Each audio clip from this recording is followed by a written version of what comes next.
Il est l'heure pour les informations du soir. Bonsoir à tous et bienvenue.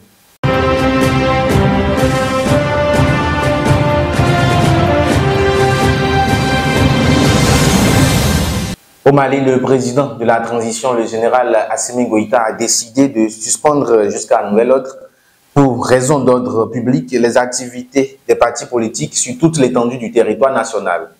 La mesure de suspension s'applique aux activités des associations à caractère politique et aux activités de toute autre organisation se réclamant d'un caractère politique.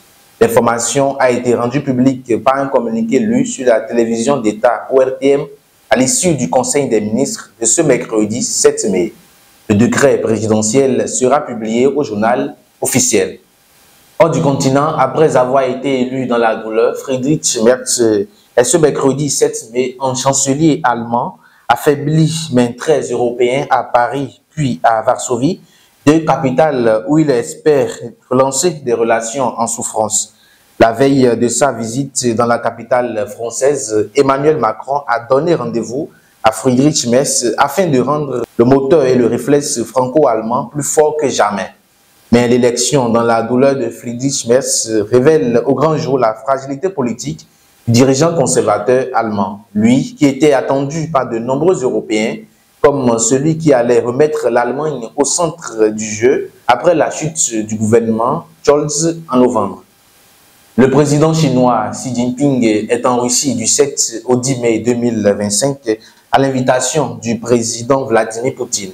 Cette visite coïncide avec le 80e anniversaire de la victoire de l'Union soviétique sur l'Allemagne nazie, connue sous le nom de Jour de la victoire, célébré le 9 mai à Moscou. Au cours de son séjour, Xi Jinping participera aux événements commémoratifs et aura des entretiens bilatéraux avec Vladimir Poutine pour discuter du développement du partenariat stratégique global Chine-Russie et signer plusieurs accords.